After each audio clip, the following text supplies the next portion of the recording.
invite à vous lever. On va louer notre Seigneur ce matin. Là où nous sommes, qu'on puisse lever des chants de louange et d'adoration vers notre Seigneur.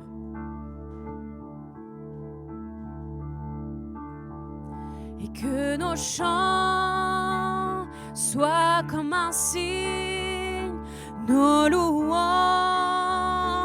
un accueil. Nous sommes là pour toi. Oui, nous sommes là pour toi.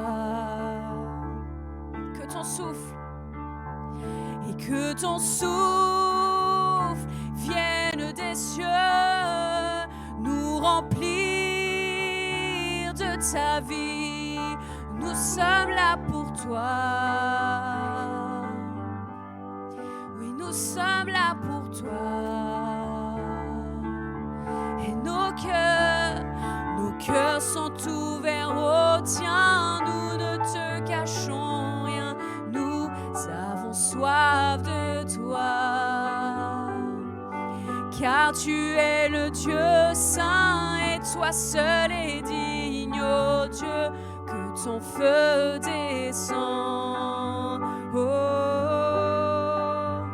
et que nos cris soient comme un hymne, que ton nom retentisse. Nous sommes là pour toi. Oui, nous sommes là pour toi. Avec force.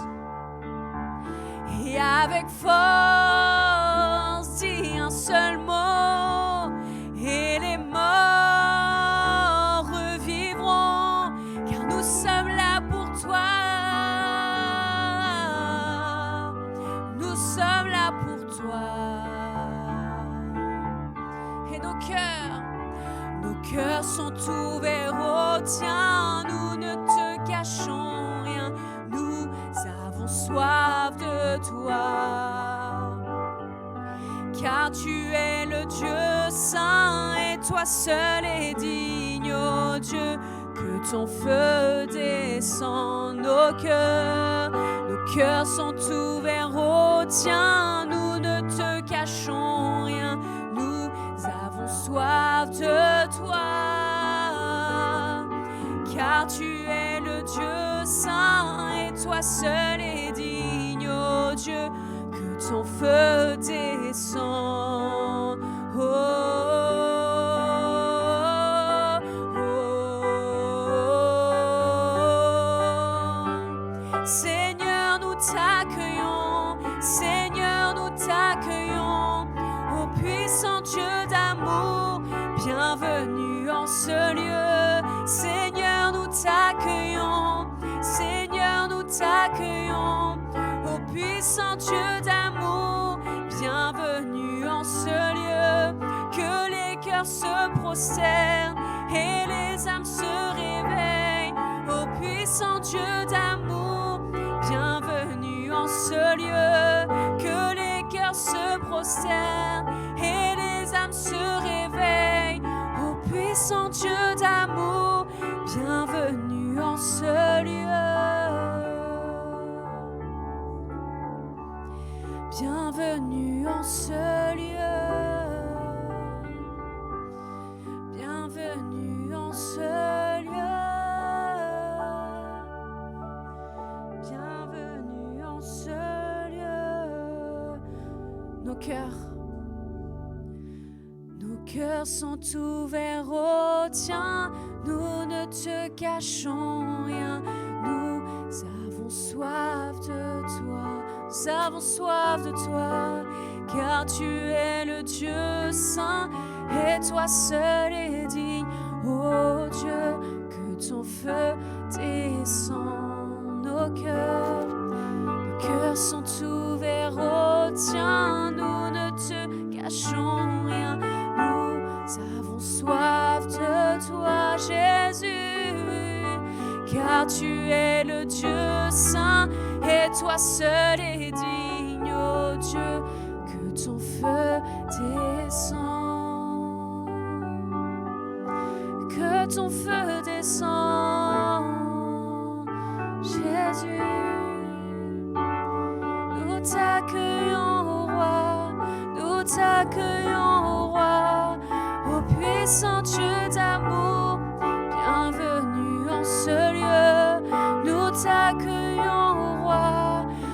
t'accueillons, ô roi, ô puissant Dieu d'amour, bienvenue en ce lieu.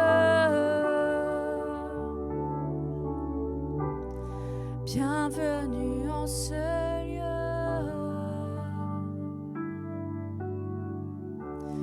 Nous accueillons ta sainte présence, Seigneur, en ce lieu. Nous sommes là pour toi, Seigneur.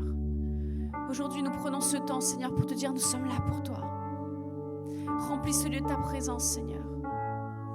Remplis-nous de ta présence. Fais ce que toi, tu sais faire. Agis, Seigneur, prends ta place parmi nous. Sois le bienvenu, Saint-Esprit. Nous enlevons nos yeux de toute autre distraction qui n'est pas toi, Seigneur. Toute autre distraction, nous voulons poser nos regards sur qui tu es, sur ta présence. Inonde ce lieu de ta présence. Nous avons besoin de toi. Inonde ce lieu de ta présence.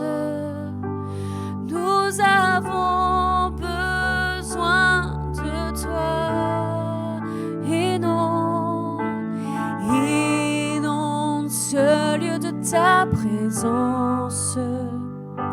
Oui, nous avons besoin de toi. Inonde ce lieu de ta présence. Nous avons besoin de toi. Et viens, Esprit, et viens, Esprit de révélation, et souffle sur nous, souffle sur nous. Viens, Esprit de révélation, souffle sur nous, souffle sur nous. Viens, Esprit, viens, Esprit de révélation, souffle sur nous, souffle sur nous. Viens, Esprit de révélation, souffle sur nous, souffle sur nous. Nous avons besoin de toi en cet instant. Seigneur, sois le centre de nos vies. Et qu'en moi s'élève un chant, une mélodie, témoignant de ta grâce infinie. Nous avons besoin de toi en cet instant. Seigneur, sois le centre de nos vies.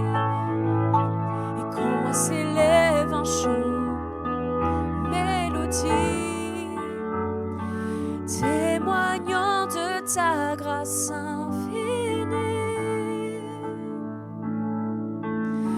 Inonde ce lieu, nous avons besoin de toi.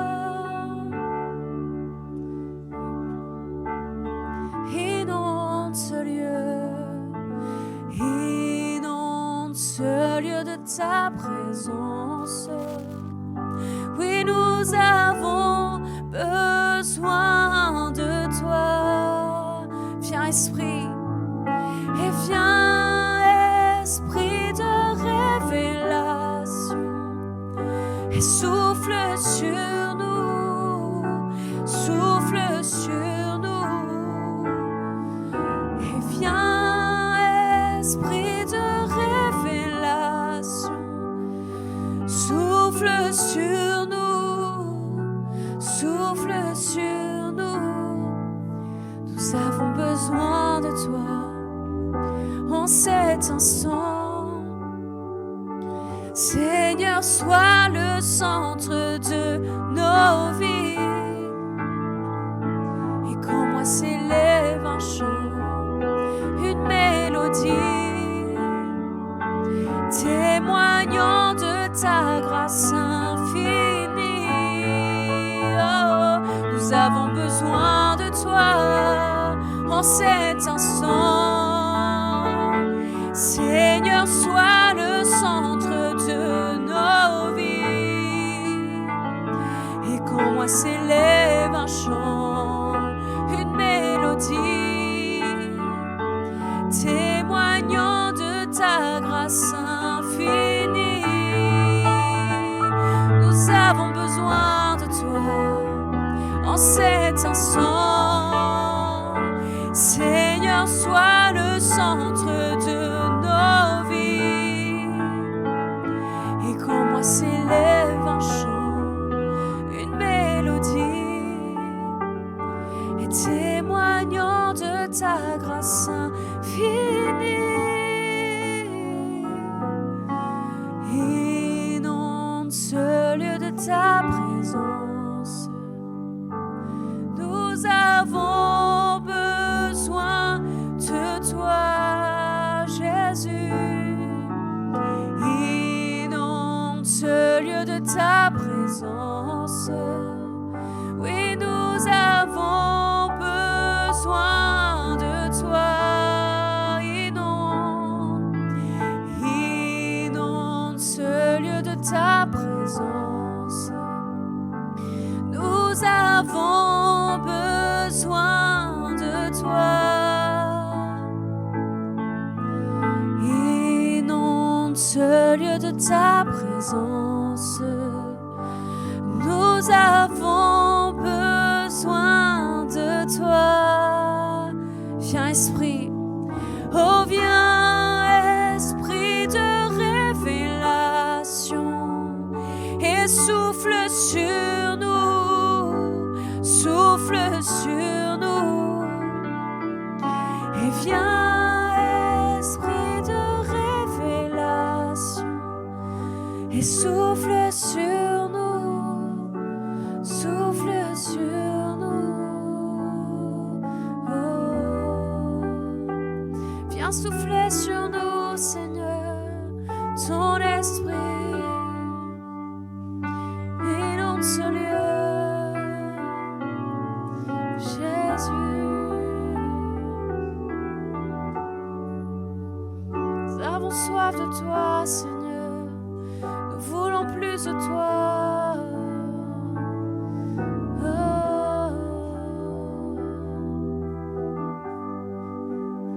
Nous avons faim et soif de toi, Jésus, faim et soif de toi, et toi seul, Jésus. Oh, Jésus.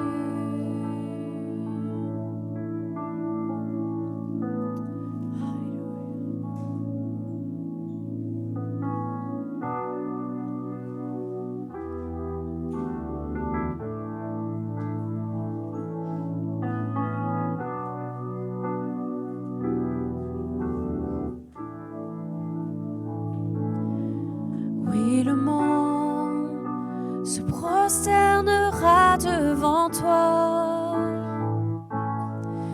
Ils diront que tu es Dieu, tu es roi.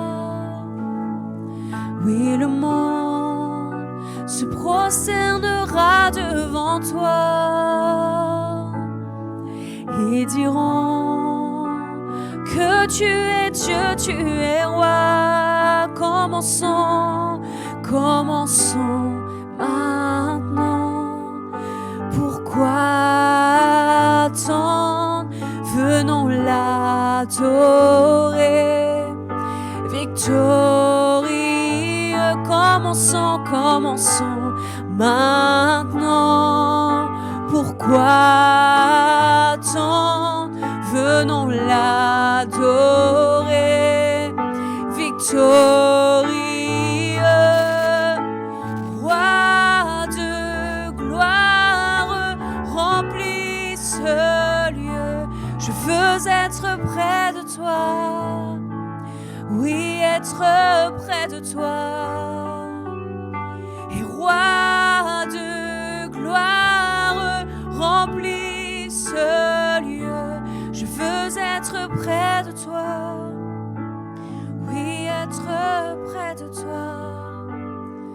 Oui, le monde se prosternera devant toi et diront que tu es Dieu, tu es roi. Oui, le monde se prosternera devant toi et diront que tu es Dieu, tu es roi. L'Église, commençons maintenant.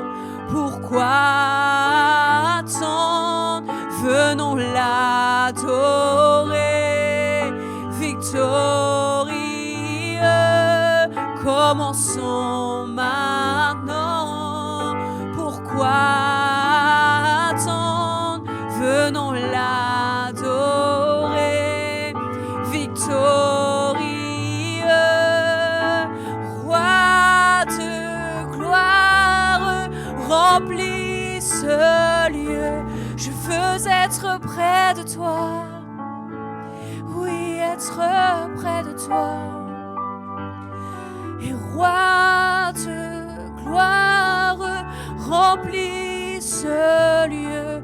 Je veux être près de toi, oui, être près de toi. Roi de gloire, roi de gloire, remplis ce lieu.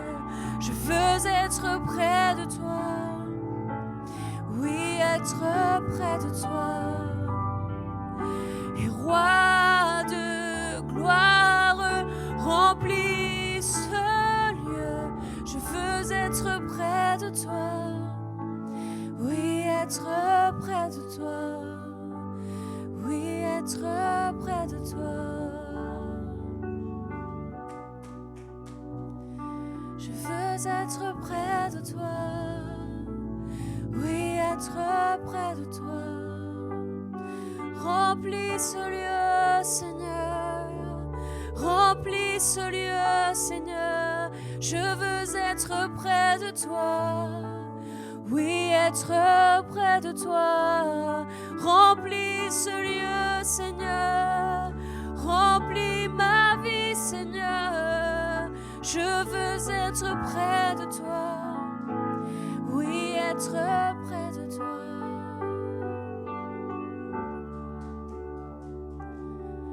Être près de toi, être près de toi. Viens, roi de gloire, prends ta place parmi nous. Seigneur, nous savons qu'un jour on sera réunis avec toi. Mais dans ce temps d'attente, Seigneur, viens remplir nos vies. Viens nous remplir de ta présence, Seigneur. Roi de gloire, viens remplir ce lieu. Viens remplir ce lieu. En tant qu'Église, Seigneur, nous te demandons ce matin, viens remplir ce lieu. Inonde ce lieu de ta présence. Viens remplir ce lieu de qui tu es, Seigneur. Viens remplir chaque endroit de nos vies, Seigneur, de qui tu es, chaque domaine de notre vie. Chacune de nos pensées, chacun de nos désirs. Viens remplir, Seigneur. Nous voulons plus de toi. Je veux être avec toi, Seigneur. Je veux être avec toi. Et si ce matin, avec nos mots, nous lui disions, nous voulons être avec toi, Seigneur. C'est notre plus grand désir. Notre esprit en nous crie, reviens Jésus, reviens Jésus. Nous voulons être près de toi, Seigneur. Viens remplir ce lieu, cette église, cette ville, cette terre de ta présence, Seigneur. Nous avons tant besoin de toi, Seigneur. Nous avons tant besoin de toi, Seigneur. Viens nous remplir de qui tu es.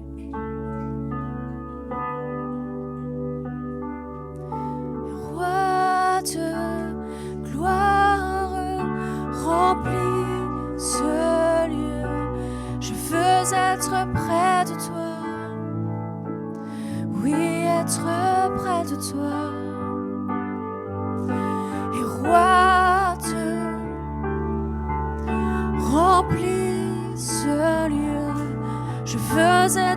près de toi.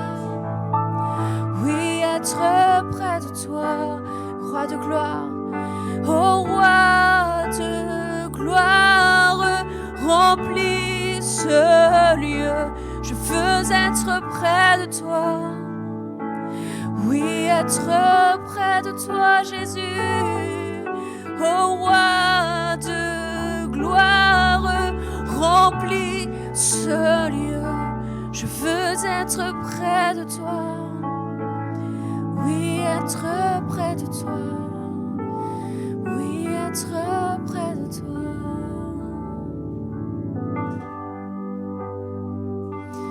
C'est notre désir ce matin. Nous voulons être près de toi, Seigneur. Près de toi, Jésus. Veux être près de toi. Oh.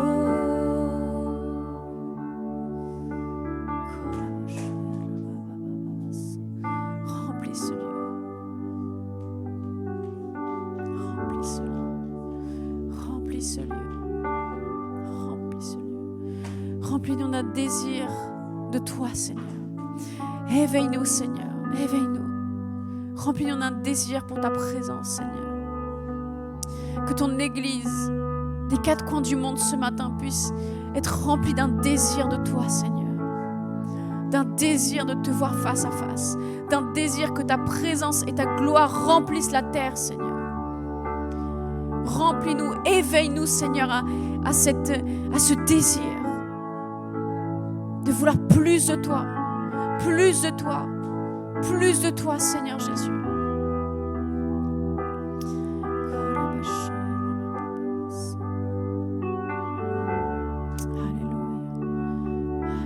Merci pour ta présence, Seigneur, parmi nous ce matin. Merci pour ta présence chaque jour avec nous.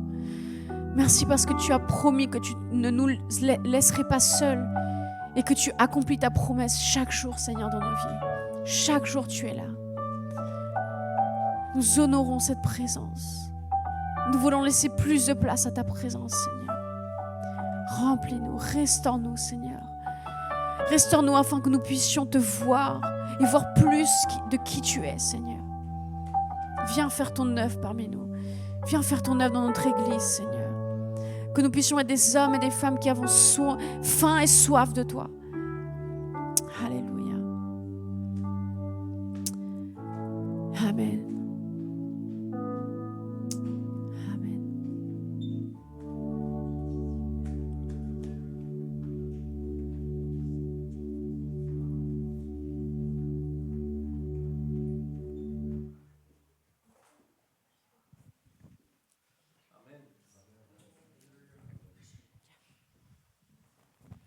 Alors, pour le temps de synthèse, je vous invite à à prendre place quelques instants. Et je vais inviter Stéphane à s'approcher. Est-ce qu'on peut l'accueillir chaleureusement? Wouh!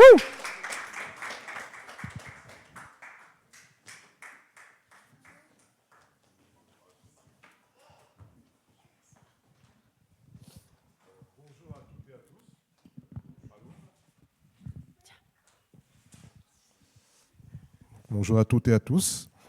Donc le verset que je vais prendre pour la Sainte Seine, c'est Jean chapitre 13, verset 34. Et je prendrai seulement la première ligne du verset. Donc je vais lire la parole du Seigneur. Donc c'est « Je vous donne un commandement nouveau, aimez-vous les uns les autres ». Voilà. Donc dans cette première ligne, on voit en fait que Jésus demande à ses disciples de qu'ils puissent s'aimer les uns les autres. Voilà. C'est ce que demande Jésus par rapport à ses disciples. Mais de quel amour parle Jésus? Parce qu'on voit en français, on dit aimer. En anglais, il y a like et love. Mais en grec, il y a plusieurs significations de aimer. Et moi, je vais en dire un, c'est agapao.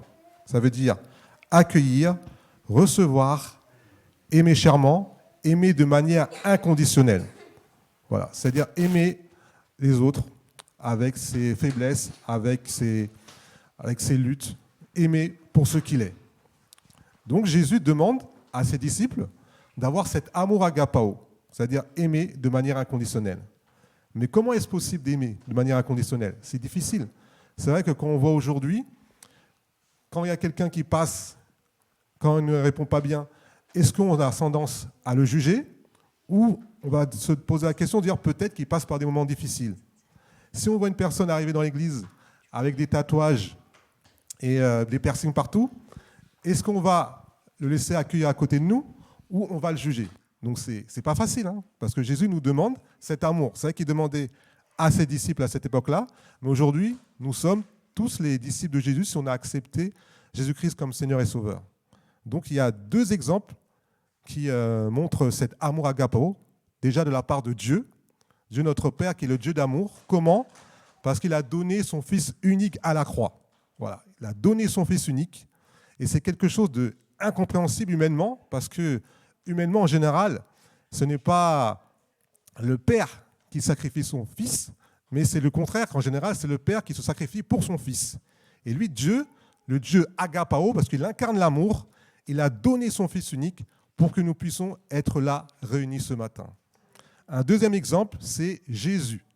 Jésus, le Fils de Dieu. Parce qu'il y a un premier, c'est quand il est au jardin de Gethsémané, à quelque temps avant que les officiers romains arrivent pour l'arrêter.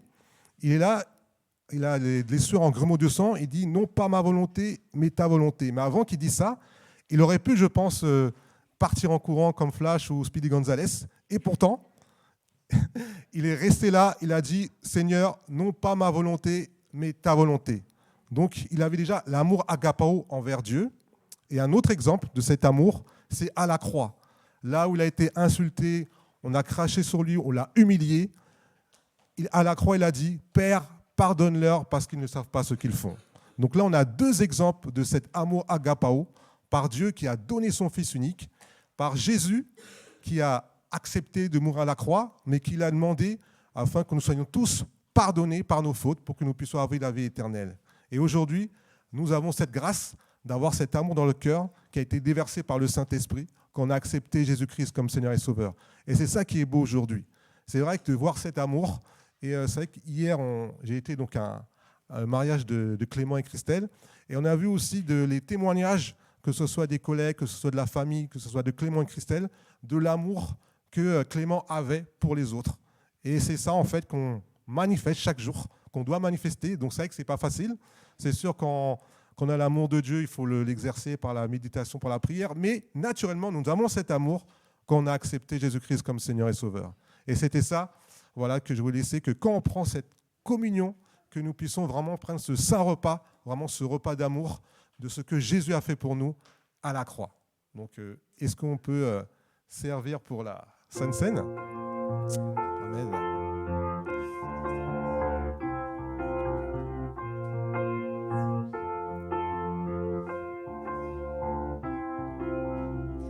À la croix, tu as déclaré, tout est accompli, payant le prix de chaque vie. La mort n'a pu te retenir, je sais que tu es ressuscité, libéré, racheté, délivré, pardonné. Je vivrai désormais pour toi.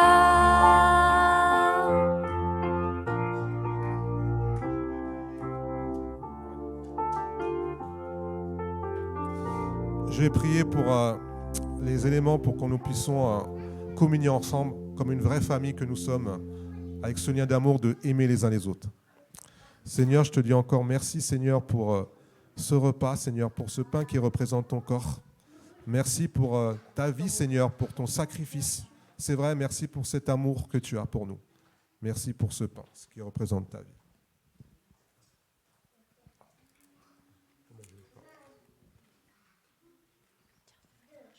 Ah, c'est bon? Merci. Merci, Seigneur, pour ton sang qui a coulé pour moi à la croix. Merci pour ton sang, Seigneur.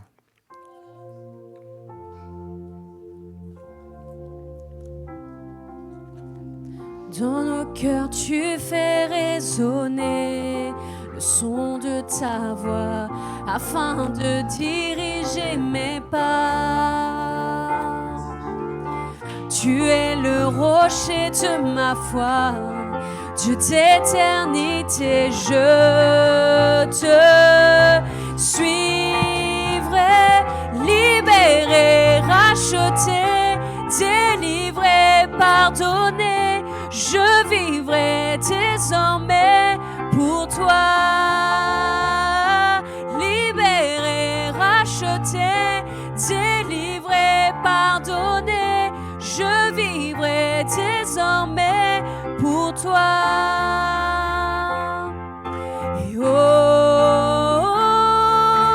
garde-moi toujours près de toi. Oh,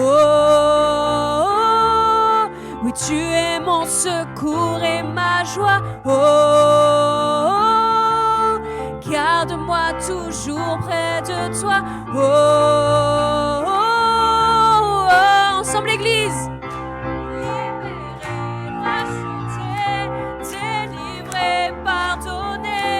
Je vivrai désormais pour toi, libéré, racheté, délivré, pardonné. Je vivrai désormais pour toi. Une dernière fois ensemble. Libéré, racheté, délivré, pardonné. Je vivrai désormais pour toi. Alléluia.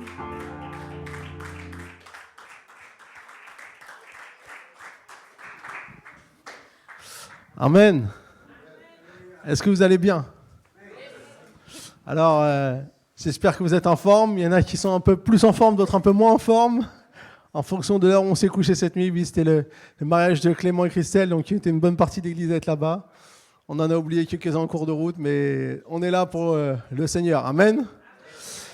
Et donc, pour vous donner quelques annonces des choses à venir. Donc, vendredi prochain, nous aurons notre soirée maison de prière. Amen. Et donc, ça va être un moment vraiment de louange où on va se concentrer sur Dieu. Lui, le centre de toute chose. Donc, je vous invite vraiment à participer, à venir vendredi soir, de 20h à 22h, passer un merveilleux moment dans la présence de Dieu. Vous ne le regretterez pas. Et dimanche, donc, nous aurons notre culte. Et avec une équipe de louanges brésilienne. Alors là, il faut venir parce que ça va avoir la samba. Je plaisante. Mais le pasteur nous fait des promesses high level. Non, ça va être super. Vous savez, tous les dimanches à 17h, il y a une église brésilienne qui se réunit dans nos locaux. Et donc, on va partager avec eux. Donc, ils vont nous faire la louange dimanche prochain. Donc, ça va être super. Pensez aussi à moi et Lida. On va aller prêcher à une conférence de jeunes dans le nord de Paris. Donc, samedi soir. Donc, voilà, vous pourrez prier pour nous aussi, qu'on puisse toucher tous ces jeunes qui ont besoin de rencontrer Christ encore. Amen. Donc, je vous rappelle aussi que le dimanche 13 avril, très important, nous allons fêter Pâques ensemble. Vous allez me dire, c'est une semaine avant. Oui, je sais, c'est fait exprès. Puisque le week-end de Pâques, on sera pour beaucoup aussi partis pour les 100 ans. Malheureusement, ce dimanche-là, l'église, il n'y aura pas de culte. Donc, il faudra suivre comme vous pouvez. Allez visiter peut-être une belle église, c'est l'occasion. Mais voilà, tous nos équipiers sont partis et c'est compliqué d'organiser à 2 heures d'ici. Donc, exceptionnellement, c'est très très rare que ça arrive, mais on va pas avoir de culte ici. Et en même temps, on va pouvoir célébrer. Si vous avez encore venir aux 100 ans, il y a de la place. Venez participer avec nous, ça va être super. Ça va être un bon moment aussi là-bas de fête pour les 100 ans de l'Union d'églises. On fait partie de l'Église, de nos églises apostoliques. Donc voilà un peu pour les annonces. Et puis que le Seigneur vous bénisse. Oui, donc, et le 13 avril, nous aurons des invités spéciaux pour notre culte Pâques dans la personne de Dale et Karen Hewitt d'Australie. Donc ça va être un super moment. Donc c'est le jour aussi où il faut inviter des amis, des collègues. Faites votre liste, invitez toutes les personnes que vous connaissez. C'est l'opportunité de rencontrer Jésus. Ça peut transformer une vie. Notre objectif, c'est de transformer des vies pour impacter les nations. Et nous croyons que Dieu a un projet. Dieu est en train de... Vous savez, il se passe plein de trucs un peu ténébreux sur le monde. On ne sait pas trop dans quel sens ça va aller. Mais une chose qu'on sait, c'est qu'en même temps, Dieu prépare une église glorieuse. Et je crois que c'est le moment pour nous de, comme il dit dans Romains 13, de nous réveiller, d'être là, d'être présent. Amen. Donc invitez la famille, invitez, même si on vous a déjà dit plein de fois non, réinvitez-les une fois. Vous savez, juste un petit témoignage. Il y a un pasteur qui était le pasteur d'une très grande église aux États-Unis. Il raconte comment son ami de lycée l'a invité à l'église moult fois. Et il avait toujours dit non. Et un jour, il a dit oui. Et quand il a dit oui, Dieu a levé un homme qui a impacté beaucoup d'autres vies. Ça vaut toujours le coup de redemander une énième fois. Amen. Que Dieu vous bénisse. On va maintenant passer au temps d'offrande que vous avez préparé pour le Seigneur.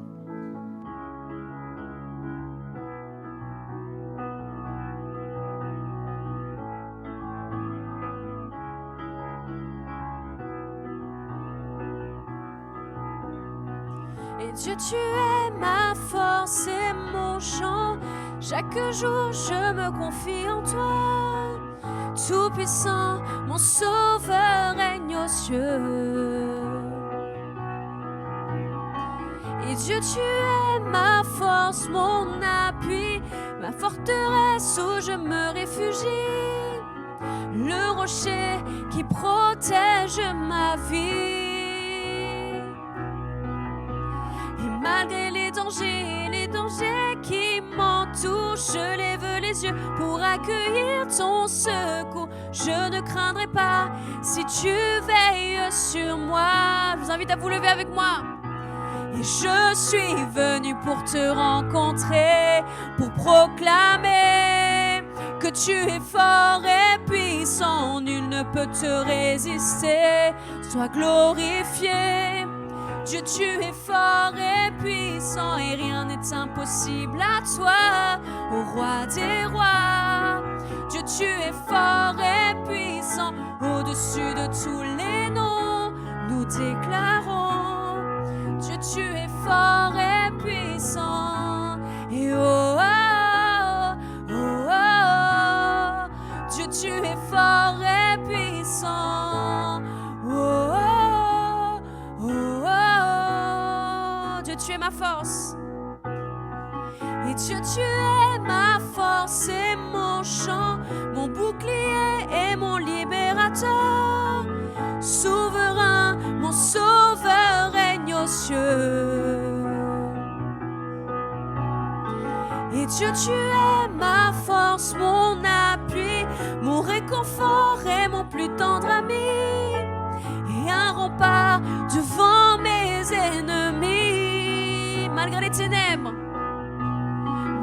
les ténèbres et les dangers qui m'entourent, je lève la voix pour affirmer ton amour. Je ne craindrai pas si tu es près de moi. Déclarons ce matin que je suis venu pour te rencontrer, pour proclamer que tu es. Nul ne peut te résister, sois glorifié.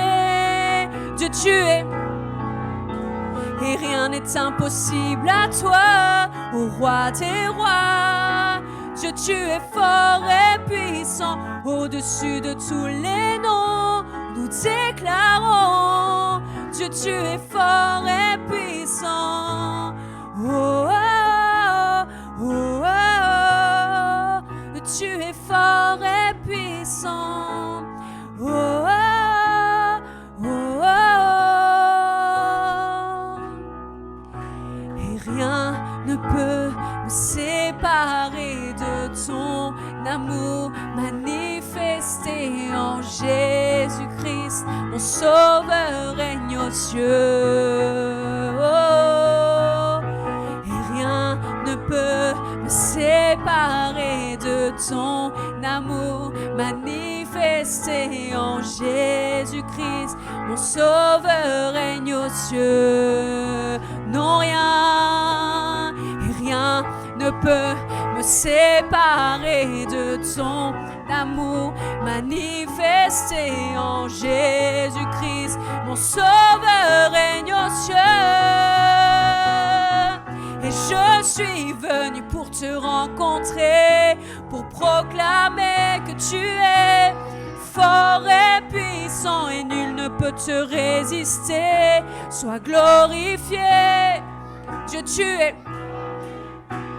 Rien n'est impossible à toi, ô roi des rois, car tu es fort et puissant, au-dessus de tous les noms, nous déclarons, Dieu, tu es fort et puissant. Alléluia.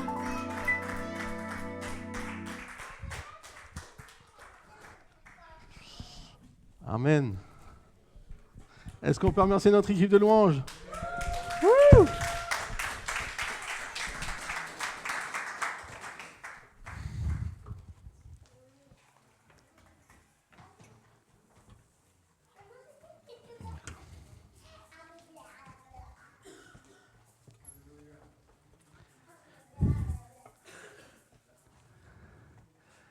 Bienvenue à tous. Alors, on est dans une série qui s'intitule « Pourquoi ?»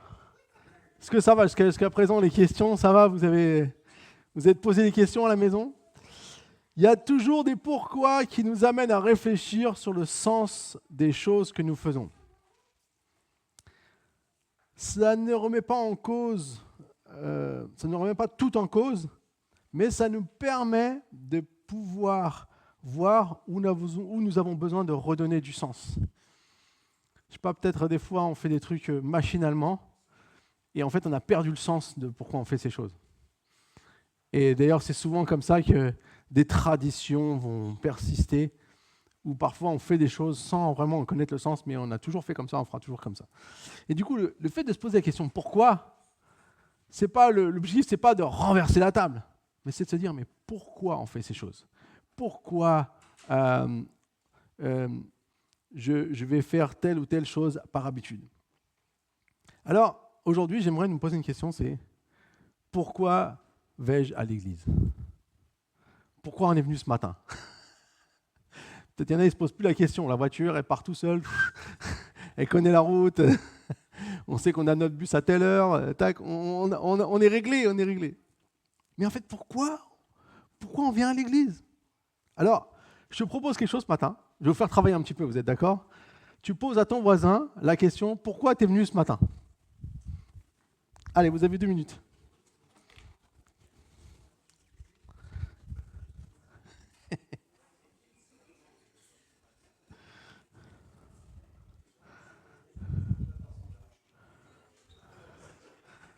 Je savais pas que ça allait amener des grands débats, mais je vois que ça réagit.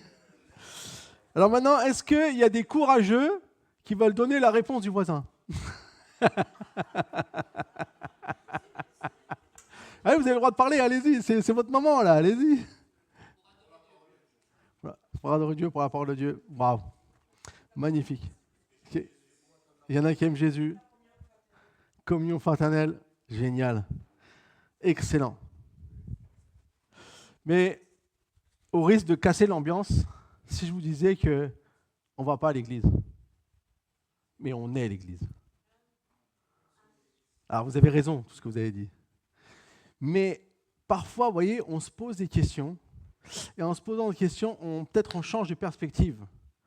En fait, on a l'impression qu'on va à l'église parce qu'on se réunit dans un bâtiment, et vous allez voir, on va voir que c'est important de se réunir. Loin de moi de dire quoi que ce soit. Mais ce n'est pas parce qu'on quitte ce bâtiment qu'on n'est plus l'église. Et en fait, lorsque on se rassemble chaque dimanche ou même la semaine dans les Connect, c'est essentiel. Mais la question que j'aimerais nous poser ce matin, c'est pourquoi Dieu a-t-il créé l'église? C'est-à-dire pas seulement un bâtiment, on sait très bien que l'église, ce n'est pas un bâtiment, on sait très bien que ce n'est pas seulement quand on se réunit, mais c'est beaucoup plus grand que ça. Quel était son objectif? Qu'est-ce que cela a comme impact sur ma vie? Alors, le texte fondateur de l'Église, je ne sais pas si vous le connaissez, c'est des paroles de Jésus lui-même qui a dit, dans Matthieu 16, 15, 18, « Et d'après vous, qui suis-je » leur dit-il. Simon-Pierre répondit, « Tu es le Messie, le Fils du Dieu vivant. » Jésus reprit la parole et lui dit, « Tu es heureux, Simon, fils de Jonas, car ce n'est pas une pensée humaine qui t'a révélé cela, mais c'est mon Père céleste. Et moi, je te dis que tu es Pierre, et sur ce rocher, je construirai mon église, et les portes du séjour des morts ne l'emporteront pas sur elle. » Dans ce passage, ce que j'aimerais souligner, c'est que le fait que Jésus annonce qu'il bâtira son Église basée sur la révélation de Pierre. Dans l'interprétation de ce texte, même les commentateurs bibliques ne sont pas tous d'accord. Donc, loin de moi d'essayer de mettre tout le monde d'accord. Mais quand même, ce qu'on voit et ce qu'on sait et qu'on verra dans beaucoup d'autres écritures, c'est qu'ici, Jésus ne parle pas de Pierre étant le fondement de l'Église. Il parle du rocher sur lequel l'Église est bâtie, qui est Jésus lui-même. C'est sur la base de cette révélation qu'il a eue qu'il bâtira l'Église. Et donc, c'est un jeu de mots, en fait, avec le mot Pierre qui veut dire pierre et la pierre qui est la pierre. Ça, c'est-à-dire, le jeu de mots se fait en araméen, en français, mais pas en anglais. Bon, pour une fois, nous, on a le jeu de mots qui marche.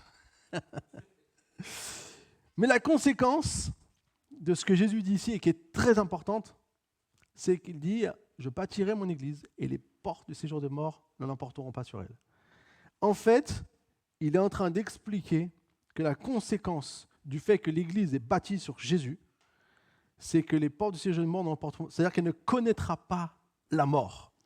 Si vous voulez que je vous le dise rien ne pourra détruire l'Église. Jésus dit, je vais bâtir quelque chose qu'on va peut-être essayer, jusqu'à aujourd'hui, on essaye d'éliminer les chrétiens, partout dans le monde. Mais il n'y a rien qui ne pourra détruire l'Église. D'ailleurs, elle existe depuis plus de 2000 ans. Enfin, bientôt 2000 ans, pardon. Elle aura bientôt 2000 ans qu'elle existe. Et jusqu'à présent, elle est encore là. Elle a eu des hauts, elle a eu des bas, comme nous dans la vie. Mais la réalité, c'est que l'Église est toujours là. Alors, ce que Jésus dit, qu'il bâtira lui-même, à quoi fait-il référence? C'est ce qu'on va essayer de voir aujourd'hui. Dans la Bible, j'ai fait un peu des recherches, il y a 3 images principales. Il y a un peu plus d'images si on les détaille tous, mais on n'aura pas le temps de tout faire, mais il y a 3 images principales qui décrivent l'Église. Et ce que j'aimerais, c'est au travers de ces 3 images qu'on puisse nous capter, comprendre ce que Jésus a voulu dire quand il dit « Je vais bâtir mon Église ». La première image qu'on voit, c'est ce qu'on peut lire dans 1 Pierre 2, versets 4 à 6, et après on va lire les versets 9 à 10.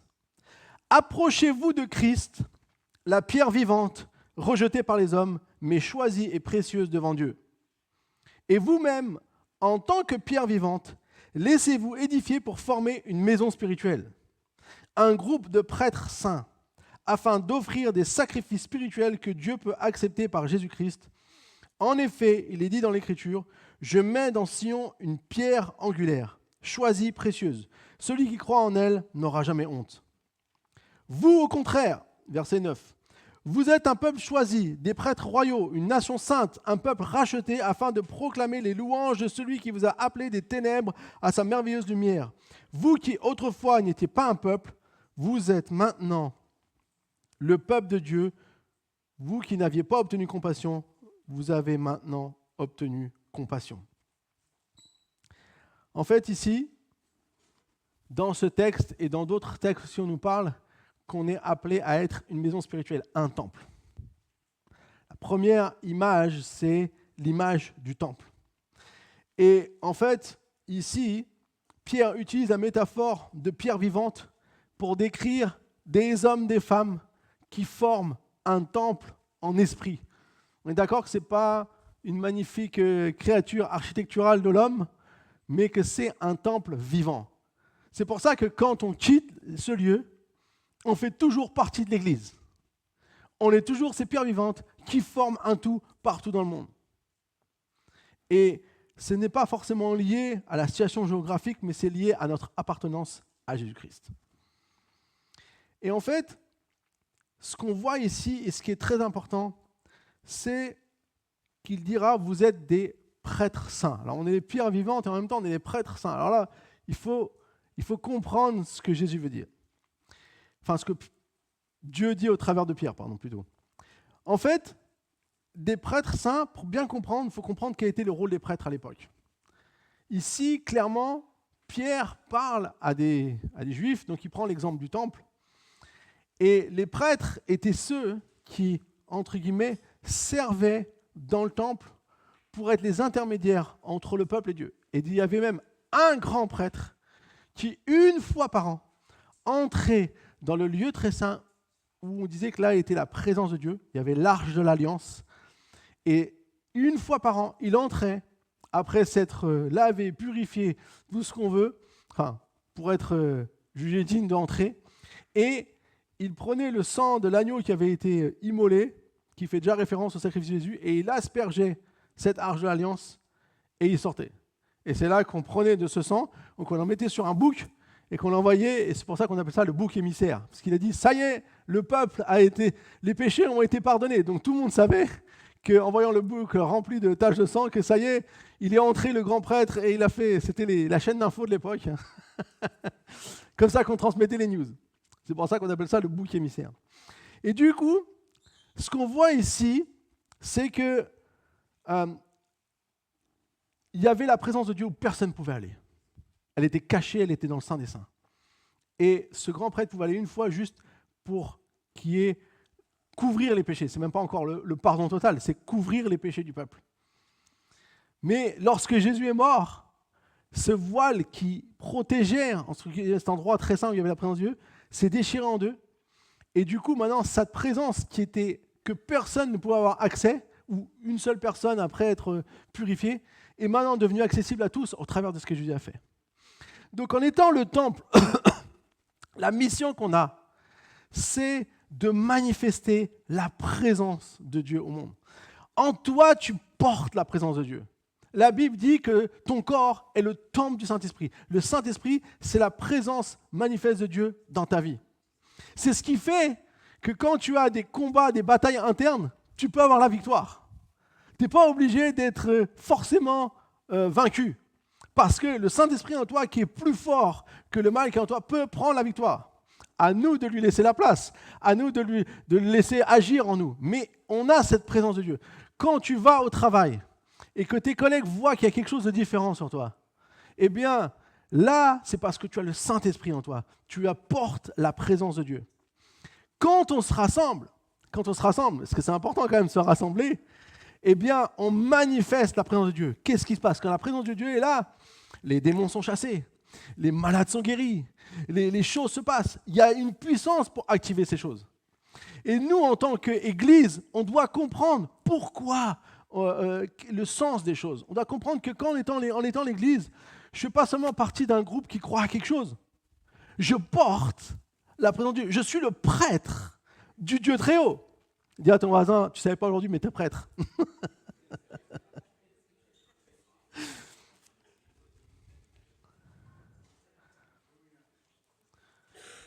Pierre dit ici, dans le verset 9, « Vous êtes des prêtres royaux, une nation sainte, un peuple racheté, afin de proclamer les louanges de celui qui vous a appelé des ténèbres à la lumière. » Quand on vient à l'église, c'est pas on vient chanter un petit peu. On proclame les louanges de celui qui nous a amené des ténèbres à la lumière. Il y a quelque chose qu'on porte en nous. On porte une part de Dieu en nous. Mais c'est incroyable quand on y pense. Je me dis des fois, on a perdu la passion de comprendre ce que c'est d'être l'Église. Pensez à toutes les personnes qui bataillent tous les jours et qui n'ont aucune chance de pouvoir s'en sortir tout seuls. Seulement s'ils reçoivent l'Esprit de Dieu en eux, qui pourra avoir la victoire. Amen. Vous connaissez sûrement le verset qui dit « En effet, là où 2 ou 3 sont rassemblés en mon nom, je suis au milieu d'eux. » Souvent, allez, avouons-le, on se dit ce verset quand on n'est pas beaucoup. Comme ça, on se rassure que Jésus est là. Hein? Avouons-le. J'ai souvent entendu ce verset quand on était 4-5. Quand on était 2000, non, généralement, c'est moins... Enfin, si on l'est... Mais quand on est beaucoup, c'est moins flagrant. Mais quand on n'est pas beaucoup, oui, on se rassure un peu. Mais j'ai réfléchi à ce verset, parce que Saint-Esprit m'a mis ce verset à cœur, et je me dis, Seigneur, pourquoi tu mets ce verset? En fait, ce que je crois que Jésus a voulu dire ici. D'ailleurs, dans le contexte, il ne parle pas seulement rassembler ensemble. Il dit d'un même accord, en mon nom. C'est-à-dire unis en accord les uns avec les autres au nom de Jésus-Christ. En fait, ce que Jésus veut nous dire ici, c'est « j'aime quand vous êtes rassemblés ». Parce que je suis là, en fait. ma présence est manifeste. Et comme chacun d'entre vous portez cette présence, ça ne veut pas dire que dès qu'on sort, ça y est, on n'est pas rassemblés à 2 ou 3, Jésus n'est pas là. C'est pas ça qu'il dit, le texte. Le texte dit, quand vous êtes rassemblés, moi je suis là. Et il dit, demandez-moi ce que vous voulez, et je le ferai. C'est ce qu'il dit. Et je crois que c'est important de comprendre qu'il y a une puissance à se rassembler. C'est pour ça qu'on se réunit le dimanche. C'est pas pour faire bien, pour dire voilà, on va à l'église, ça y est, j'étais à l'église, merci Seigneur. T'as vu, j'étais à l'église, Seigneur. Je suis un bon chrétien. Je vais à l'église au dimanche. Ou alors, des fois, on n'a pas envie d'y aller, on dit bon, je vais quand même y aller parce que les autres ils vont dire il n'est pas encore venu ce dimanche, là, ça fait beaucoup de dimanches qu'il ne vient pas. Non, c'est pas pour ça. C'est quand on vient ici, c'est qu'on est rassemblés ensemble au nom de Jésus. Et quand on est rassemblés au nom de Jésus, il y a quelque chose qui se passe. Ça ne peut pas être anodin. Et je prie, moi, qu'on puisse comprendre à chaque fois qu'on vient l'impact de ce que ça peut avoir. Et c'est pour ça que je pense que c'est bien de se poser la question pourquoi Jésus a voulu faire l'église. Parce qu'il y a quelque chose que Dieu veut faire avec nous. Amen. C'est en sa présence que se manifeste la puissance. C'est en sa présence que ton âme est régénérée. C'est en sa présence que les démons sont chassés. C'est en sa présence que tu peux être guéri. C'est en sa présence que tu peux recevoir une direction pour ta vie. C'est en sa présence que tu peux être consolé. C'est en sa présence que tu peux être valorisé. C'est en sa présence que tu peux faire naître une foi nouvelle de ce que Dieu est capable de faire dans ta vie. Amen. Est-ce qu'il y a quelqu'un pour dire Amen? Alléluia. Donc ça, c'est le temple. Regardons maintenant à Colossiens chapitre 3, on va découvrir une nouvelle image. C'est Paul qui parle, donc Paul écrit des lettres aux églises. Et quand il écrit des lettres aux églises qu'il a fondées, c'est souvent parce qu'il a besoin de dire des choses. Vous savez, ce qui est bien quand vous lisez les lettres aux églises, vous dites finalement, nous, on n'est pas si mal. Hein. On est comme les autres églises. Parce que des problématiques qui sont abordées, des fois on les retrouve. Bon, pas ici. J'ai l'église parfaite, gloire à Dieu. Colossiens 3, je vois que vous êtes spirituel, vous avez souri. Colossiens 3, versets 12 à 15. Ainsi donc, en tant qu'être choisi par Dieu, saint et bien-aimé, revêtez-vous de sentiments de compassion, de bonté, d'humilité, de douceur, de patience. Sacrée liste. Supportez-vous les uns les autres. Et si l'un de vous a une raison de se plaindre d'un autre, pardonnez-vous réciproquement. Tout comme Christ vous a pardonné. Pardonnez-vous aussi. Mais par-dessus tout cela, revêtez-vous de l'amour qui est le lien de la perfection. Que la paix de Christ, à laquelle vous avez été appelés pour former un seul corps, règne dans votre cœur et soyez reconnaissants. Le deuxième exemple que j'aimerais prendre, c'est l'exemple du corps. Même, on pourrait dire le corps de Christ. En fait, ici, Paul va prendre cet exemple pour nous rappeler l'importance qu'on est un corps. Un des avantages de l'Église, c'est que quand tu viens à l'Église, obligatoirement, tu vas te confronter à des êtres humains imparfaits. Je ne connais pas une Église. En tant que pasteur, je n'ai jamais rencontré des chrétiens d'une Église qui n'ont pas parfois un petit truc à reprocher à leur Église. Donc, si vous avez des trucs à reprocher à notre Église, c'est normal. c'est parfait. Parce qu'on est tous des êtres imparfaits. Maintenant, pourquoi Dieu a voulu l'Église? Et pourquoi dès le début, que ce soit à Corinthe, que ce soit à Colosse, c'était plus une région, mais que ce soit à Thessalonique, que ce soit dans toutes les différentes villes où il était, eh bien, il avait besoin de venir et de dire des choses. Parce qu'il y avait des problèmes, parce qu'il y avait des difficultés, parce qu'il y avait des gens qui étaient difficiles à supporter. Vous savez, si on prend la liste, la compassion, la bonté, l'humilité, la douceur et la patience, ça, c'est les ingrédients que Dieu désire voir à l'Église. Parfois, on ne les a pas tous, ou en tout cas, on ne les a pas toujours tout le temps. On les a parfois, mais pas tout le temps. Apprendre à se supporter, c'est un vrai défi. Parce qu'il y aura toujours quelqu'un que tu ne supportes pas à l'Église. Et vous savez pourquoi c'est une bonne chose? Parce que c'est Dieu qui l'a voulu.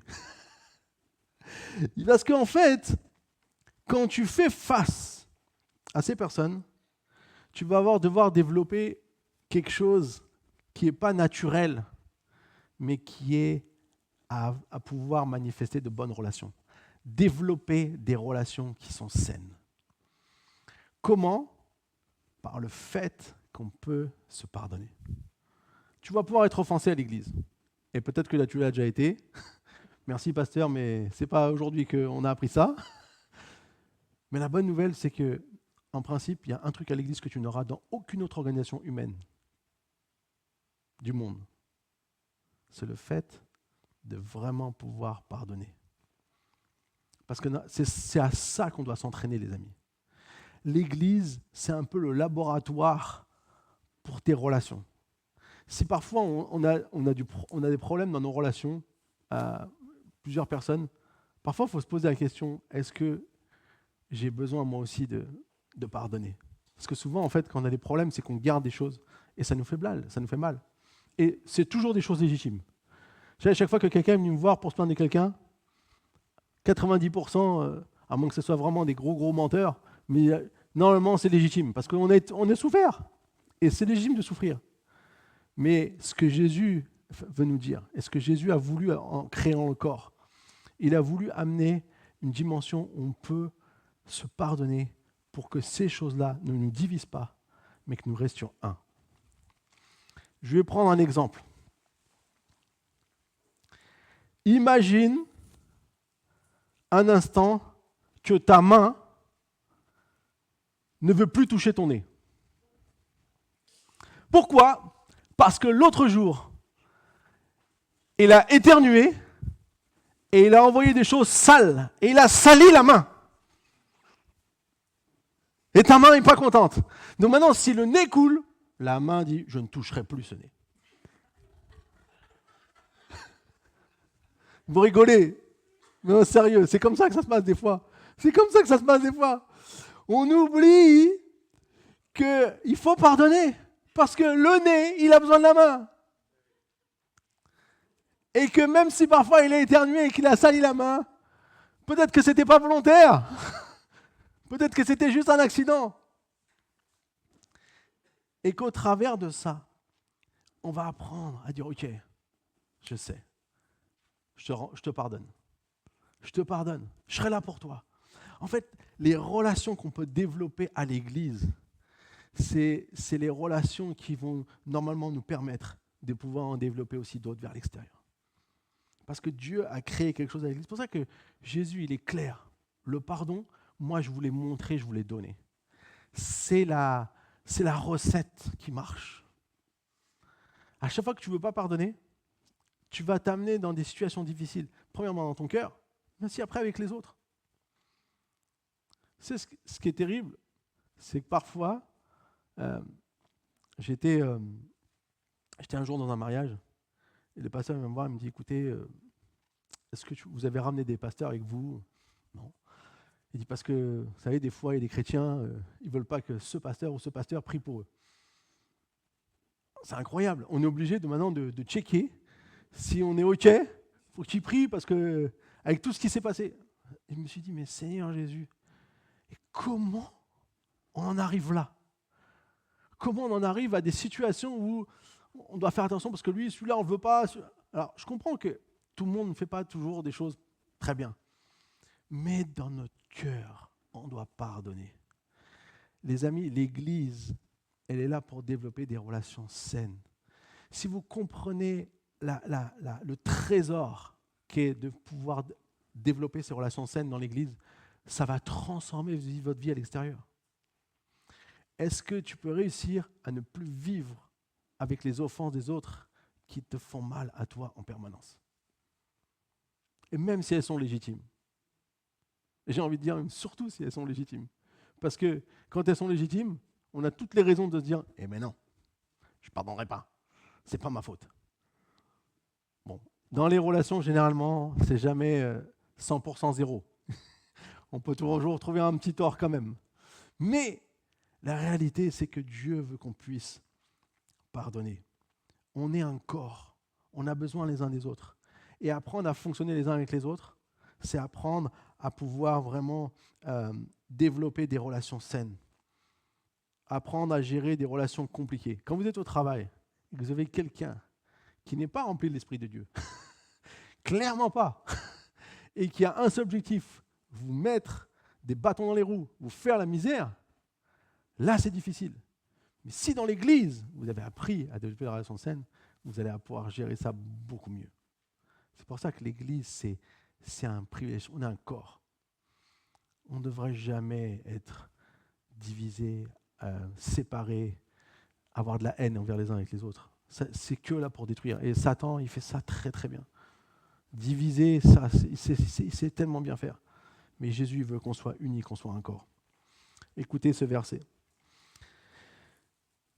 1 Corinthiens 12, 24b à 26. Dieu a disposé le corps de manière à donner plus d'honneur à ceux qui en manquaient, afin qu'il n'y ait pas de division dans le corps, mais que tous les membres prennent également soin les uns des autres.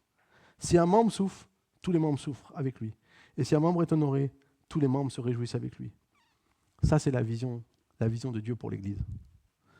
Est-ce qu'on peut être une Église comme ça? C'est pour ça que quand on vient à l'Église, c'est pas on vient à l'Église, mais quand on est l'Église, eh bien, on a le souci des uns des autres. On a le souci de telle personne, telle personne.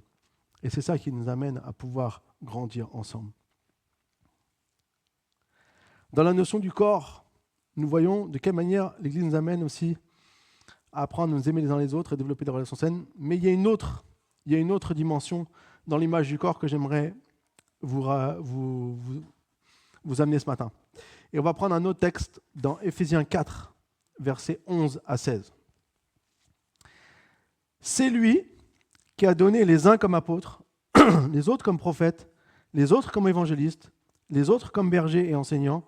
Il l'a fait pour former les saints aux tâches du service en vue de l'édification du corps de Christ, jusqu'à ce que nous parvenions tous à l'unité de la foi et de la connaissance du Fils de Dieu, à la maturité de l'adulte, à la mesure de la stature parfaite de Christ.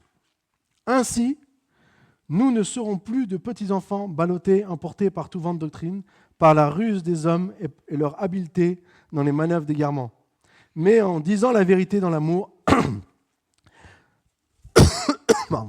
nous grandirons à tout point de vue vers celui qui est la tête, Christ.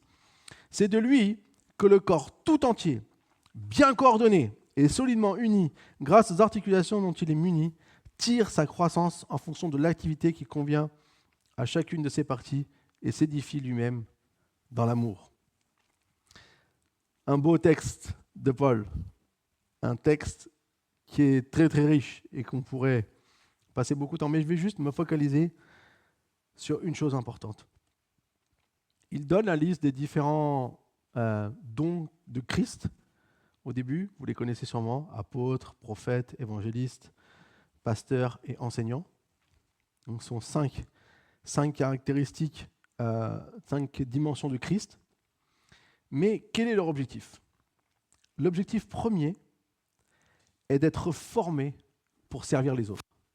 C'est ce qu'il dira lorsqu'il dit il l'a fait pour former les saints aux tâches du service en vue de l'édification du corps de Christ.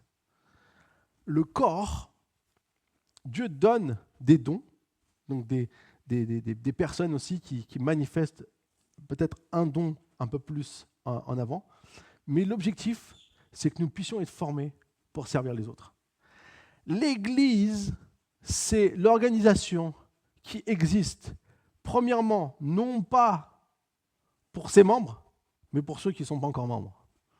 Vous regardez toutes les organisations du monde, tout est fait pour ses membres. Si tu n'es pas membre, tu n'as pas accès à ça. Mais l'Église, ce n'est pas ça.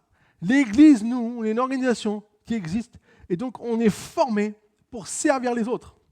Servir ceux qui ne sont pas dans l'Église. Alors, il y a aussi ceux qui sont dans l'Église, bien évidemment, mais aussi ceux qui sont vers l'extérieur. Et ça, c'est le corps. Et au travers du corps, on peut recevoir cette formation. On peut recevoir cet équipement.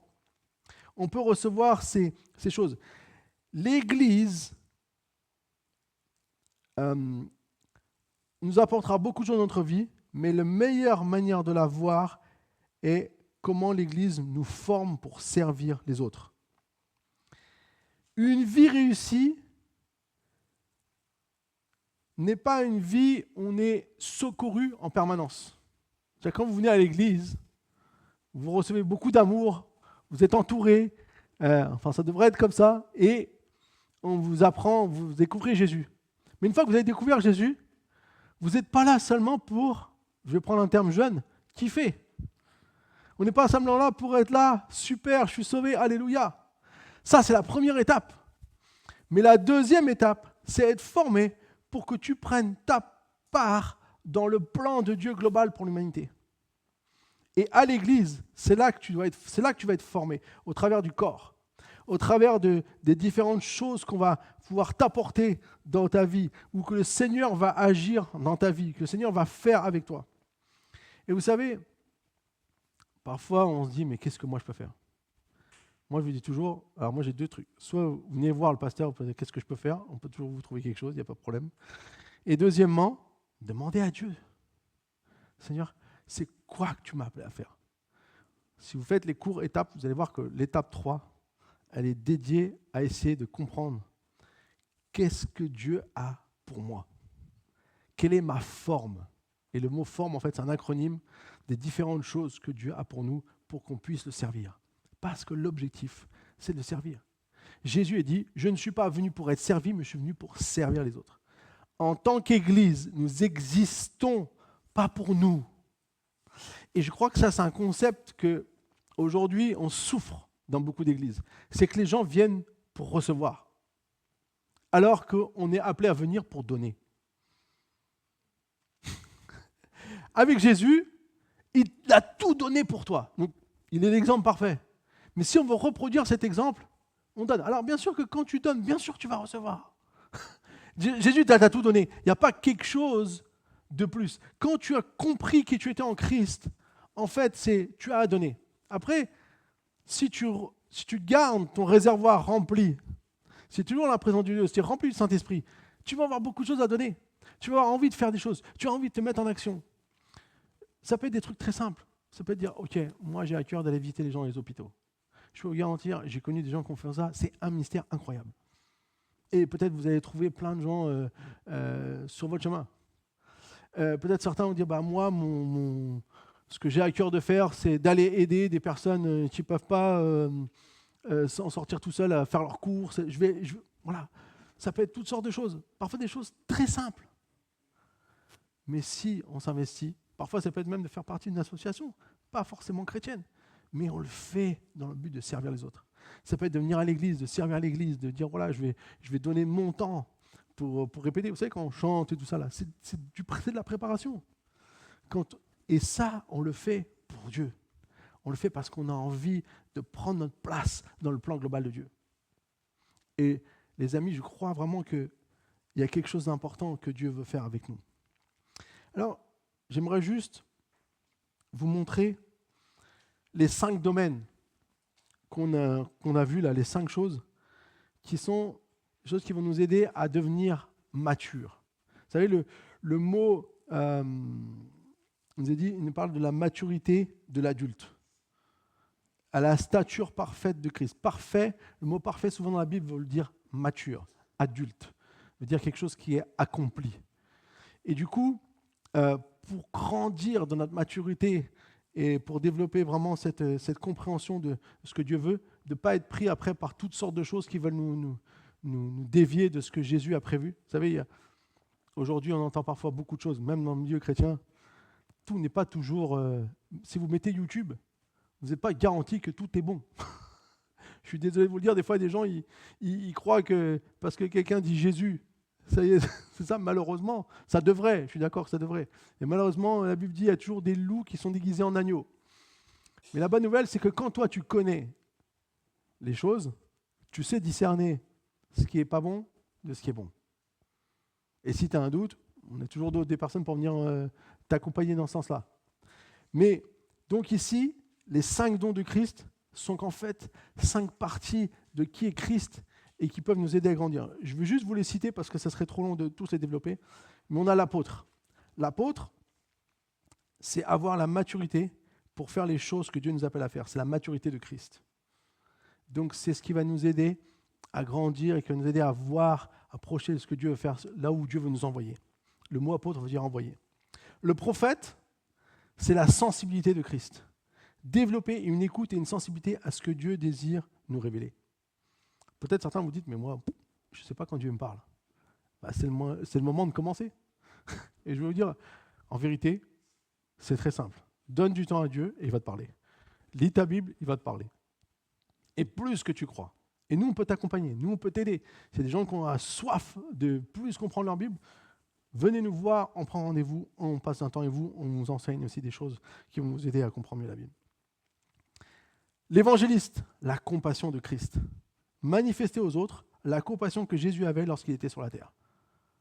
Jésus, il avait cette dimension de toujours être là pour les autres, toujours être là pour les accompagner, pour manifester son amour, pour faire des miracles. Il se prenait soin du besoin des autres. Et des fois, nous, dans notre société, on est habitués à passer à côté du besoin des autres. Alors, ça ne veut pas dire qu'on peut tout faire. Moi, des fois, j'aimerais aider tout le monde. Mais je comprends bien que ce n'est pas possible. Mais la réalité, c'est Seigneur, qu'est-ce que tu veux qu'on fasse ? Aide-moi à ce que je peux faire là, maintenant. Montre-moi. Ensuite, le pasteur, c'est le caractère de Christ. Faire grandir le caractère de Christ en moi pour lui ressembler davantage. Ça, c'est un de nos appels. Et l'enseignant, c'est la sagesse de Christ. Approfondir la parole de Dieu pour être rempli de la sagesse de Dieu.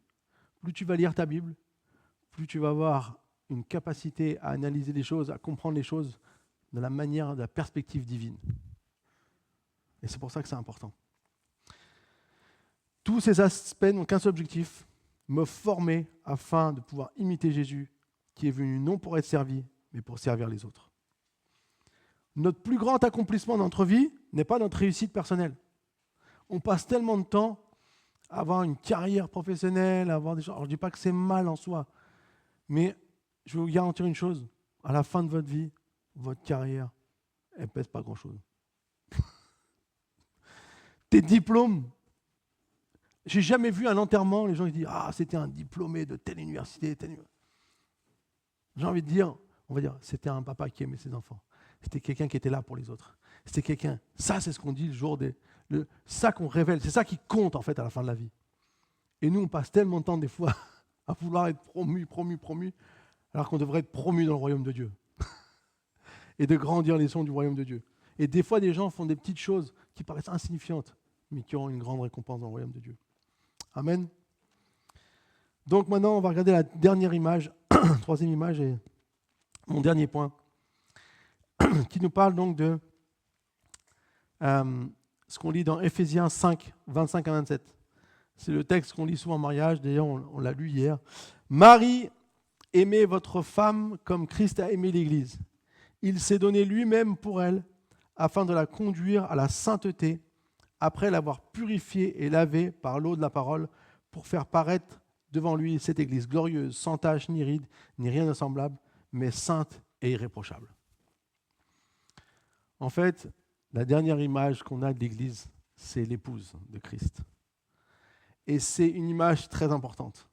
On le voit ici, puisque Paul prendra cet exemple, quand il dira au mari d'aimer les femmes comme Christ a aimé l'Église. Donc déjà, c'est toujours pour les hommes que c'est le high level. Mais voyez ici ce qu'il a fait. Il s'est donné lui-même pour elle afin de la conduire à la sainteté, pour être cette Église glorieuse, sans défaut. En fait, l'Église a été appelée à refléter la gloire de Dieu. L'Église, l'épouse de Christ, est appelée à refléter la gloire de Dieu dans le monde. Dans la Bible, la gloire et la sainteté vont ensemble. Quand vous avez la gloire de Dieu, quelque part, vous avez sa sainteté. Pourquoi ? Parce que saint, ça veut dire à part, autre. Et donc, du coup, on pourrait dire en quelque sorte, la sainteté, c'est la gloire interne, et la gloire, c'est la sainteté qui brille à l'extérieur. C'est de montrer combien on est différent. Et c'est ça le but de l'Église. Donc l'Église a été rendue sainte par l'œuvre de Jésus, comme on l'a dit ici, lui l'avait purifiée par l'eau de la parole, et qui maintenant va la rendre glorieuse, sans tache ni ride. C'est quand même incroyable, sans défaut. C'est la vision de... Vous savez, aujourd'hui tout le monde veut être rester toujours jeune. On a des des trucs anti-rides, là, et tout. Il y en a qui se font faire des opérations. Alors, des fois, je ne suis pas sûr que ce soit vraiment plus efficace, ces opérations. Enfin, c'est mon avis personnel. Mais il y a peut-être plus de rides, mais c'est plus aussi... Et donc, du coup, l'Église donc, a été rendue sainte. Et on est appelé à représenter le royaume de Dieu sur la terre en manifestant sa gloire. La dernière chose que l'Église est appelée à, c'est de représenter le royaume de Dieu. Pourquoi ? Pourquoi c'est important ? Parce qu'en fait, dans le monde, la seule chose qui va pouvoir manifester clairement la gloire de Dieu, c'est l'Église. Ce n'est pas un dirigeant de pays puissant. Aujourd'hui, nos dirigeants, ils sont en mode coq. On dirait qui va avoir le plus gros territoire, qui va avoir les plus grosses choses, qui peut faire plus peur aux autres. C'est ça, en fait. C'est montrer, on montre nos biceps. Ils sont tous là avec les... Ils veulent montrer qui est le plus fort. Mais tous ces puissants, là, devant Dieu, ils sont rien.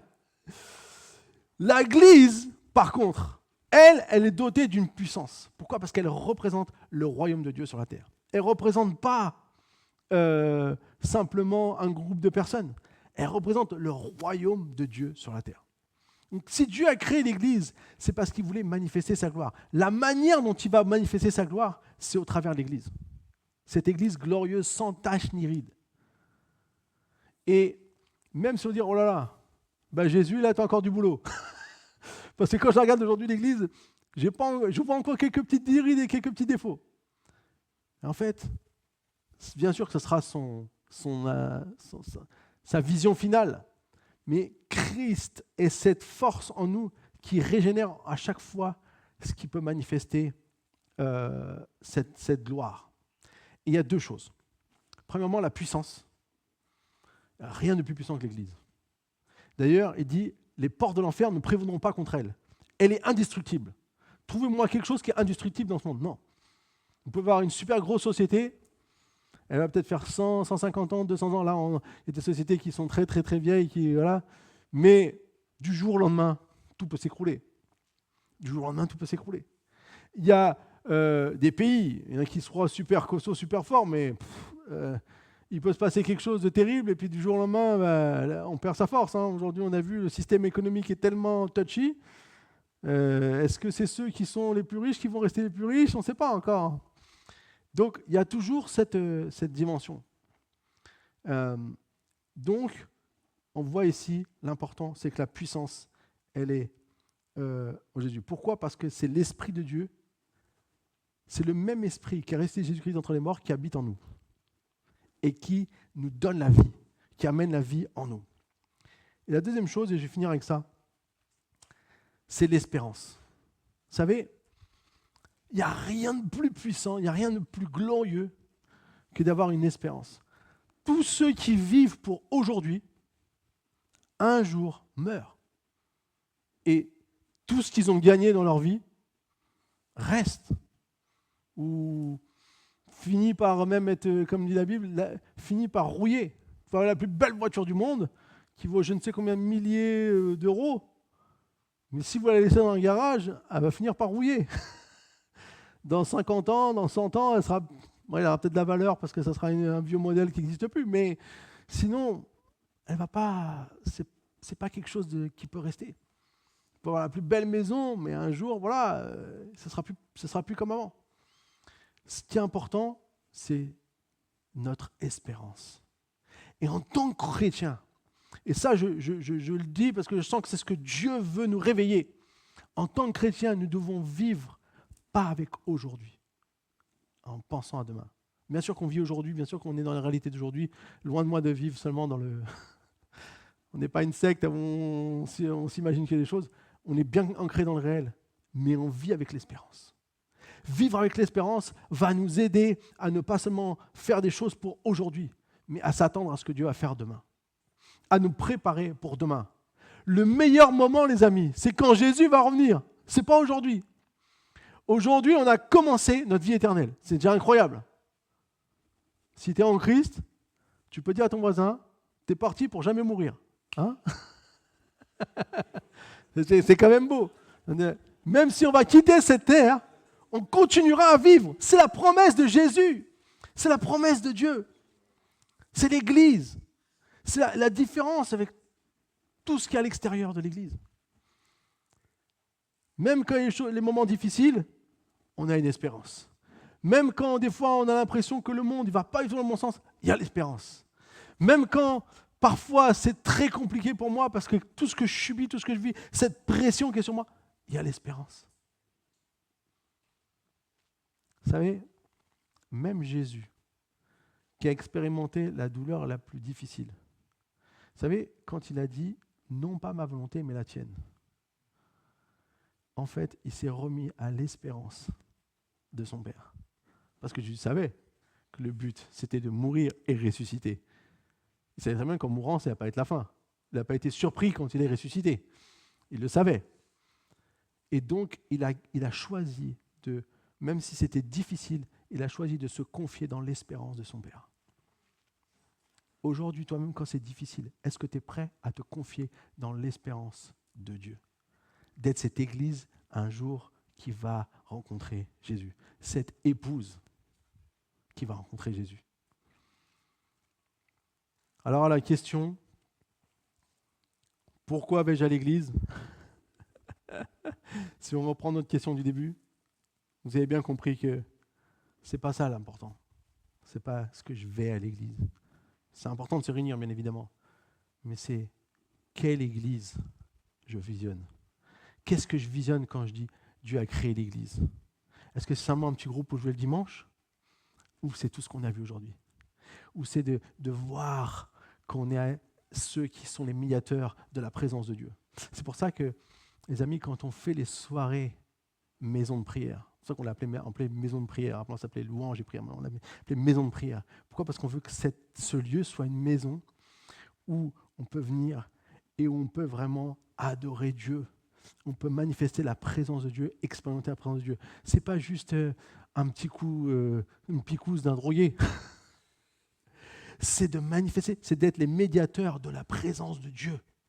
C'est comprendre l'impact que ça a dans notre vie, l'impact que ça peut avoir pour d'autres vies, l'impact que ça va avoir dans les prières qu'on fait pour d'autres, l'impact que ça a lorsqu'on est concentré sur la présence de Dieu, comment Dieu peut nous conduire, Dieu peut nous diriger, Dieu peut faire ce qu'il veut avec nous. C'est comme ça qu'il crée des choses dans notre vie. Peut-être que ça ne se voit pas à l'œil nu, peut-être que tu ne ressors pas tout de suite, tu as l'impression d'être transformé, mais il y a quelque chose qui se forme en toi petit à petit que Dieu est en train de faire, que seule la présence de Dieu peut faire.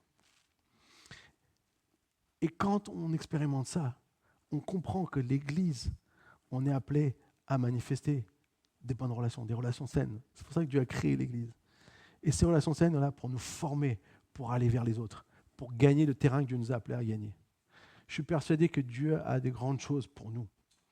Mais ça va dépendre si nous, on est prêts à dire oui à Dieu pour aller le servir.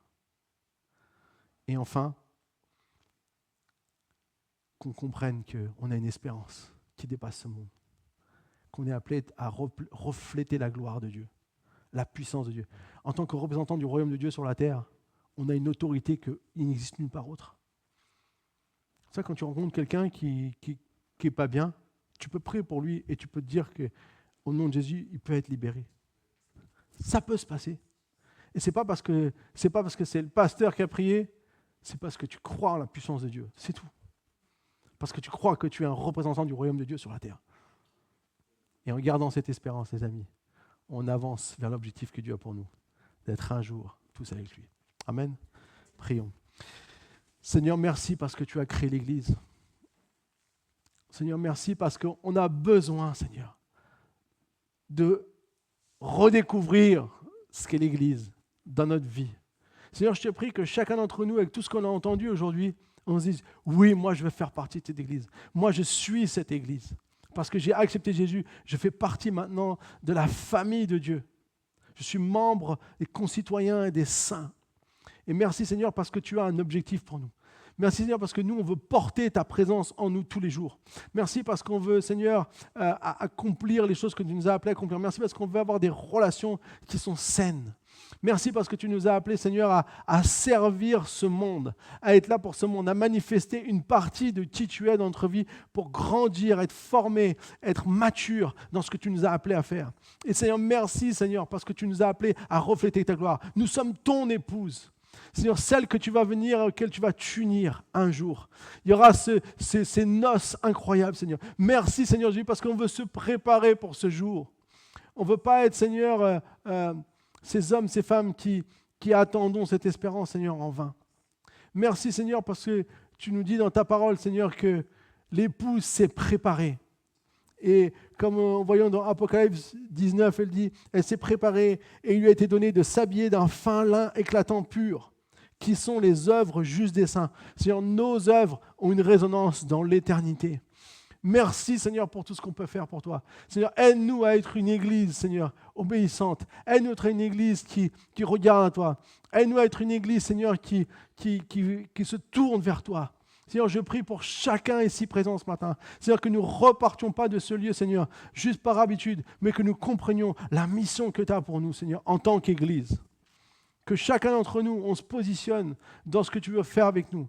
Que nous soyons, Seigneur, prêts à te servir, malgré les difficultés, malgré les obstacles, malgré les choses qui se mettent sur notre chemin. Aide-nous, Seigneur, à faire ta volonté dans notre vie. Que ton nom soit loué et béni à jamais. Amen. Amen. Que Dieu vous bénisse. Je vous souhaite un très bon dimanche.